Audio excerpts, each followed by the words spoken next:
All right, hello everybody, and welcome back to Section 5 of our public policy course. Today we are going to be talking all about budgeting and money. Yay, money.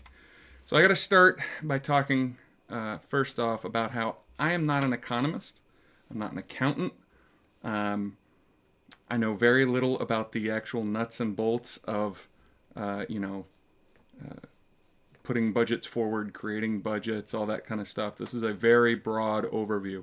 If you want a lot more information about the economy and budgeting and accounting and all those things, you should seek out the experts, like the person pictured there. That is a Nobel Prize winning economist, Josiah Bartlett. Um, so seek out the experts if you really want to know a lot about this kind of thing. Now, I'm going to start with one of my favorite quotes. I first heard this by then Vice President Joe Biden, um, who said this during a public event.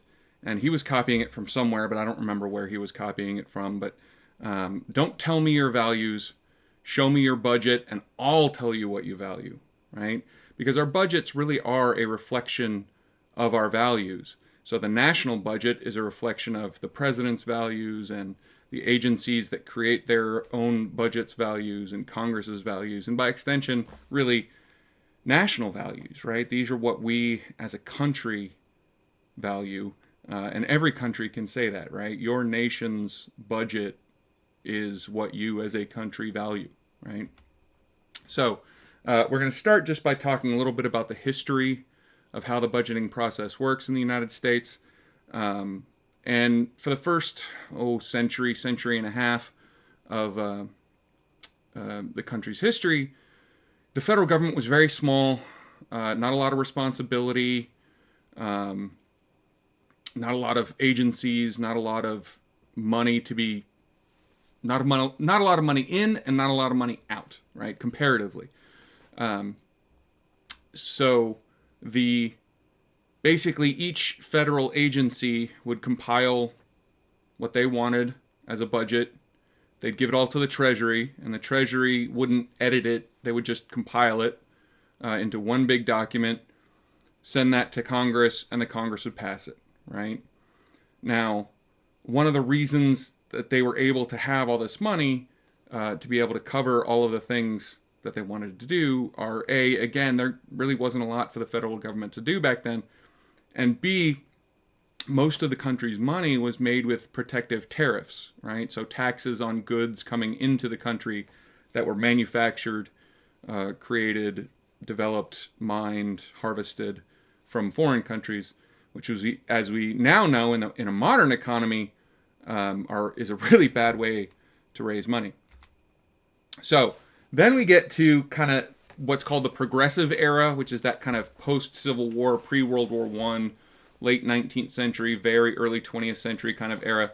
And this was where the federal government first started kind of embiggening its role in the day-to-day lives of American citizens.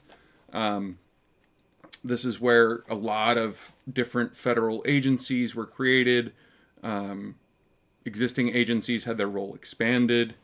And then, of course, there was World War I, which had a giant increase in especially the military, but also other kind of related areas, intelligence gathering, law enforcement, etc., etc. So finally, it became that old system kind of became it didn't work anymore, right? So in 1921, the Congress passed a new law that reformed how this process worked, right? And instead of agencies compiling their budgets and sending it to the Treasury Department, they would send it directly to the president.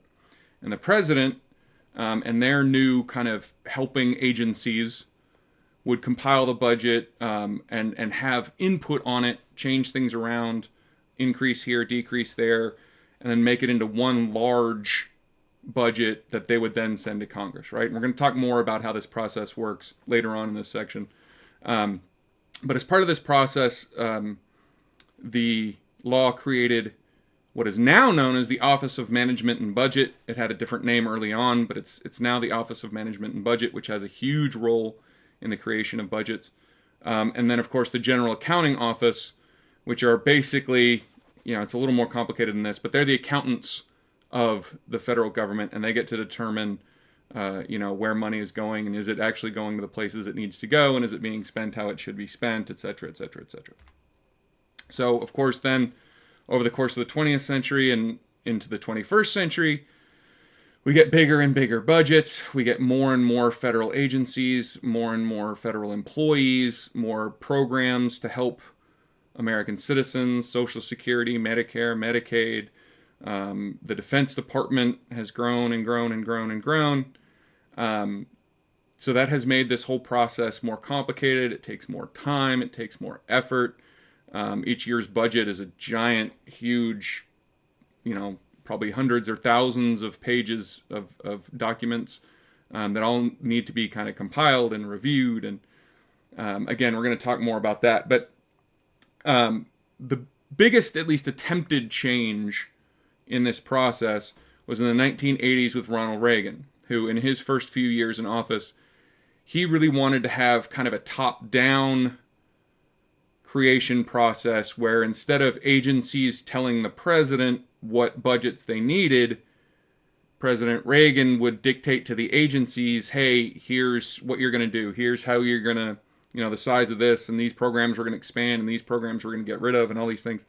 And then the agencies had to kind of adapt around that. This did not work out very well. And slowly through the course of the Reagan presidency, kind of realized that wasn't going well and went back to that bottom-up approach of agencies creating their own budgets, determining their own priorities, sending that to the president, and then maybe the president or the OMB can kind of tinker with it and, change things here and there.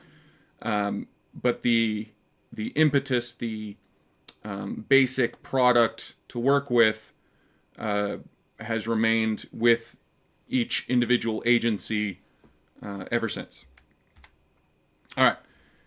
We're going to be back with another subsection in just a moment. Thank you for watching.